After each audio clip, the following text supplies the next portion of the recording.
Bueno, Handicap es subvencionada por el Estado federal. Berlín es una ciudad pobre, en comillas, aunque no lo parezca. Aquí vienen los inversores, compran terrenos y invierten. También la construcción. Todo lo que visteis ayer, la Sony, todo esto está pagado por empresas multinacionales. Y Berlín lo que tiene es esos solares inmensos en pleno centro de la ciudad, ¿no? Primero fue la gran destrucción. Hubo en total 80 millones metros cúbicos de escombros, 80 millones metros cúbicos. Se podía hacer un muro alrededor de todo el mundo con los escombros.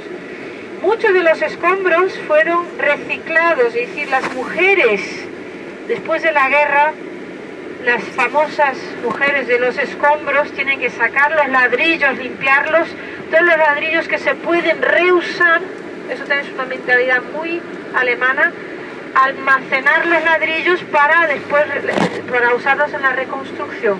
Lo que no se podía reciclar, es decir, toda la arenilla de los edificios, todo eso se monta, los escombros se montan y se deja crecer hierba. Es decir, Berlín es completamente plano, pero hay algunas montañitas en Berlín y esas son montañas de los escombros.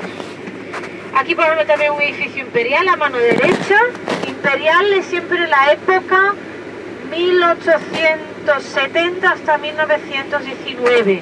Es una arquitectura arquitectura de una mezcla, no se mezcla lo barroco con lo renacentista y a lo grande.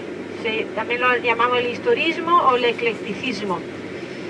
Entonces Berlín es también esa cosa particular que tiene esta ciudad, es que se mezcla mucho la arquitectura de varias épocas, de la época barroca, clásica, después la época Bauhaus, el movimiento Bauhaus, los años